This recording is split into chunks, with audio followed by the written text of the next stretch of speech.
Alright, so, going to be doing a review of Bloodborne, The Healing Thirst. This is another book sent to me by my friend Chris. Chris, thank you once again, bro. And yeah, so, I have done, like I said, I did it in my review of Bloodborne, the first book.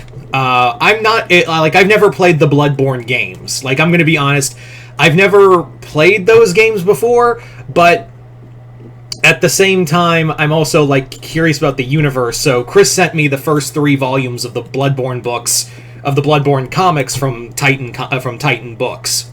So, I was curious about it. I really enjoyed the first book, because it was very much like this, like a nightmarish, like Victorian London kind of story. So, it did well enough to make me want to do a review, like, put the reviews, goddamn chair, put reviews up for both The Healing Thirst and Song of Crows whenever I get to them.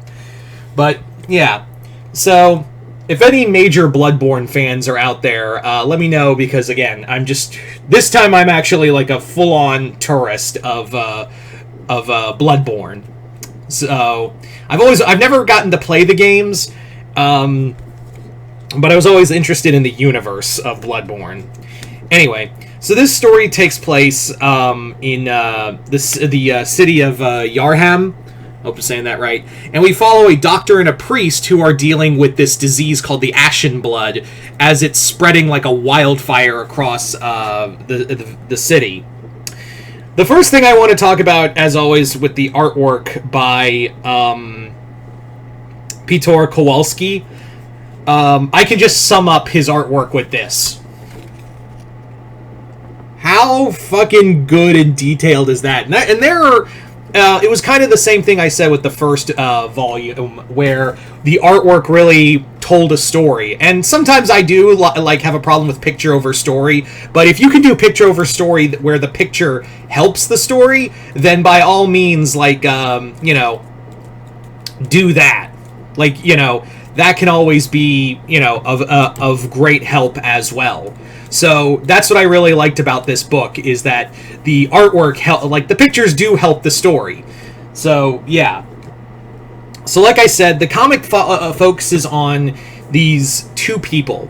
One, a scientist named Alfredius, and the other one, I'll just call him Alfred, because I know I'm butchering that name.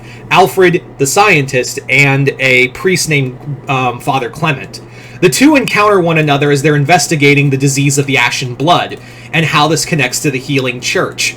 I really like, this really kind of feels like a Pet Sematary, like almost, the funny thing is that this feels like a Stephen King novel, where you have these 2 people trying, that are, you know, polar opposites of one another, and also dealing with a story of, like, people coming back from the dead. It feels very like a Victorian Pet Sematary kind of story. What I really like about this is, again, Alfred and Clement's friendship and how it progresses. And like I've said before with a lot of Titan books, they tell a lot of story for 4 issues. I wish a lot of comics could do that, where they could tell, like, a whole-ass story in the span of, like, no less than 4 issues. I would greatly appreciate, if you're going to do a miniseries, because God knows, I just talked about this in Predator: The Last Hunt, where, in that book, there was this problem I had of the comic, you know, and I didn't address it. I will say that, like, that comic didn't have a lot, it just felt like it was trying to wrap itself up, or something of that nature. Here, in the span of 4 issues, and I've said this before, like with their Conan books by Jim Zub, is that they managed to tell, like, again, a whole-ass story in the span of 4 issues, and I appreciate that. And it's part of an ongoing, but the thing of it is that you could probably pick up the any of the Bloodborne story arcs in trade and probably read without much continuity. I can't say for the next 3 books, but so far this had no connection with Volume 1, which were issues 1 through 4. So this really does feel like it's more like this Bloodborne series is more of a anthology comic than anything else, which I do appreciate. Because again, I've never played the Bloodborne series, but I was really curious about the universe. And while I still don't have a lot of major knowledge of the series, I will say that, like, you know, it is nice to have like a little window open to it. And these comics have definitely helped. Anyway, so I do like where the story goes of like a very body horror kind of following.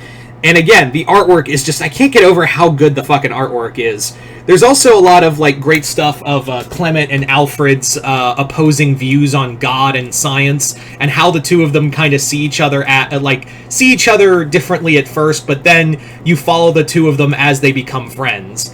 I will say the comic does, the one problem it does have is that there is an abrupt end to it, but I feel like that kind of goes in the horror route. And maybe it explains different if you play further in the Bloodborne game. Anyway, so yeah, I really like this. I like this a little more because it feels like its own story as opposed to the first one, the Deathless Sleep, where that one it feels like you should have played Bloodborne to fully understand it. Here, you just kind of like have a loose knowledge of it. Like this could be its own story in its own right.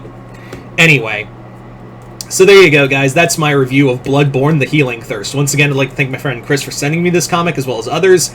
And other than that, hope you all enjoyed this. I'm Mr. Multiverse. I'll see you next time in Multiverse.